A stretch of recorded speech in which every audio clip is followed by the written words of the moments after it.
ராமநாதபுரம் மாவட்டம் பட்டினங்காத்தம் மெயின் ரோட்ல என் ஃப்ரெண்டோட பைக் திருட்டு போயிருக்குங்க. எப்படிங்கிறது இந்த ஃபுட்டேஜ்ல பாருங்க.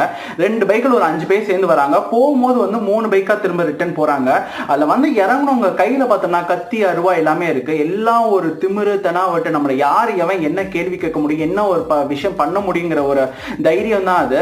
இத்தனைக்கும் அதை சென்சார் போர்டு லாக் பண்ண பைக்குங்க. அதையே அசால்ட்டா இப்படி பண்ணிட்டு போயிருக்காங்கன்னா அப்ப எவ்வளவு ஒரு எக்ஸ்பீரியன்ஸ் இருக்கும் யோசிச்சு பாருங்க. இந்த இடத்துல பைக் திருடி இருக்கும்போது யாரோ ஒருத்தவங்க வராங்க, ஏதாவதுமா ஏதோ என்னப்பா பண்றீங்க அப்படின்னு கேட்டாங்கன்னா அடிச்சு உடச்சு அவங்க அந்த இடத்துல கொலை பண்ணிட்டு போறது கூட இவங்க தயங்க மாட்டாங்க போல. ராமநாதபுரம் சுத்தி இருக்க சரௌண்டிங்ல எல்லாம் இந்த மாதிரியான நிறைய விஷயங்கள் நடந்துட்டு இருக்கு. ஏன் இங்க நீங்க கத்திட்டு இருக்கீங்க, போலீஸை கொடுத்தீங்கன்னா அவங்களே என்ன பாத்துப்பாங்களா, ஆக்ஷன் எடுப்பாங்களா? அங்க ஒரு ரெஸ்பான்ஸ் வரலங்கிறனால தான் நான் வீடியோல சொல்றேன். Social media such powerful tool. நாங்க எங்களுக்காக மட்டும் சொல்ல, இந்த மாதிரி நீங்க பைக் வச்சீங்க தயவு செஞ்சு ரொம்ப ப்ரிகாஷனா சேவா வச்சுக்கோங்க. பைக்கோட டீடைல் எல்லாமே அட்டாச் பண்ணிருக்கேன். தயவு செஞ்சு இந்த வீடியோ ஷேர் பண்ணுங்க. பைக்குங்கிறது வேர்டு மட்டும் இல்லைங்க, ஒரு எமோஷன். ரத்தத்தை வெறியா செஞ்சு உழைச்சு சம்பாதிச்சதுங்க. கண்டிப்பா ஷேர் பண்ணுங்க.